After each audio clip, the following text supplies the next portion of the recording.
Hi, boys and girls. This is Ms. Kathy. I'm so happy you've joined me today for another story just for you. Jacob and Esau. Isaac and Rebekah were sad. They were already as old as grandparents, but still they had no children. Isaac prayed, "God, please give us a son." God answered Isaac's prayer in a special way. Soon Rebekah had not just one son, but two, twins. Esau was born first, and then a few minutes later Jacob joined his brother. As the years went by, God watched over their family. Their flocks of sheep and goats and camels grew strong and healthy. When Isaac planted seeds, they grew into a great harvest of food. Isaac became a rich man. As they grew older, it was easy to see that Esau and Jacob were different, even though they were twins. Esau was strong and loud and hairy like his father. Jacob was small and quiet like his mother. Esau liked being outdoors, hunting and camping. Jacob liked being at home, farming and caring for the animals. Esau was his father's favorite, but their mother loved Jacob most. Before the twins were born, God told Rebekah that they would not get along, that there would always be problems between them. And he told her that the older one would serve the younger one. To Rebekah, this meant that Jacob had to become the family leader instead of his older brother. In those days, the oldest son always became the family leader when the father got too old or died. That son was given most of his father's riches and flocks. He made decisions for the family and was the family priest or spiritual leader also. This was called the birthright blessing. One day Jacob was cooking a pot of vegetable soup in a field when Esau came home from a long hunting trip. Esau was so hungry he thought he was starving. "Give me some of that soup," he said to Jacob, "before I fall down from hunger." But Jacob wanted something also. "I will give you some soup," he said, "if you will give me your birthright blessing." Esau didn't care that much about being the family leader. He just wanted something to eat. "That blessing and our father's money won't do me any good if I die from hunger. Give me the soup." Jacob made Esau promise that his part of their father's money and the birthright blessing were Jacob's. Then he gave Esau some soup and bread.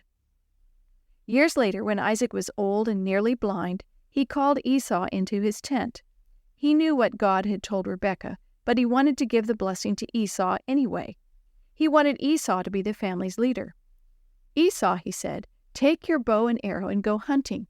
Kill a wild animal and make my favorite meal. Then I will give you the birthright blessing." Rebekah heard what Isaac said to Esau. She ran to find Jacob. "Your father is going to give the blessing to Esau. Go out and get 2 small goats. I'll cook them the special way your father likes best.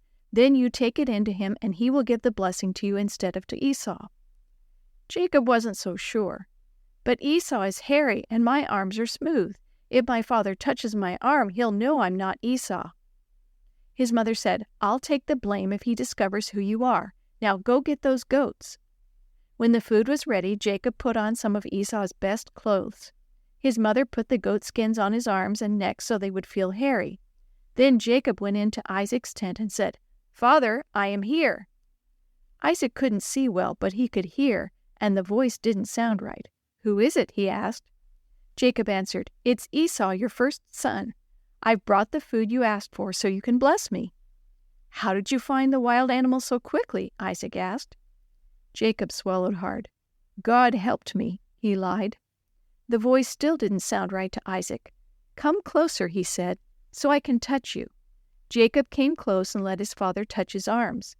Isaac shook his head. "You sound like Jacob, but your arms feel like Esau. Are you really Esau?" "I am," Jacob lied again. So Isaac ate the food. Then he called Jacob close enough to kiss him. Smelling Esau's clothes, he was sure that it was Esau. He gave Jacob the birthright blessing. Just as Jacob left, Esau returned from hunting. He fixed the food for his father and went in for his blessing. Then Isaac realized he had been tricked. Esau cried, "Bless me too, father!"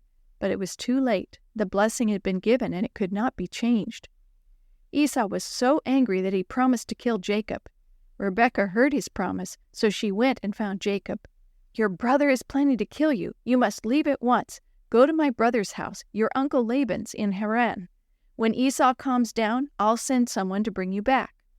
So Jacob had to travel far away from his home. By the time he came back years later, his mother had died.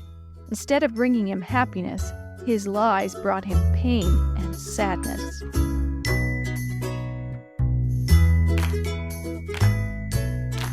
The story you have heard today is from the Shoebox Kids Bible Stories, written by Jerry D. Thomas and used with permission from the Pacific Press Publishing Association.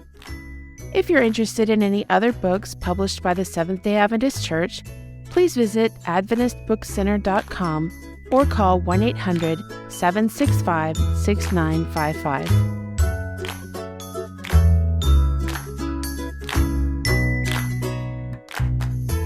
This podcast is a production of the Carolina Conference of the Seventh-day Adventist Church.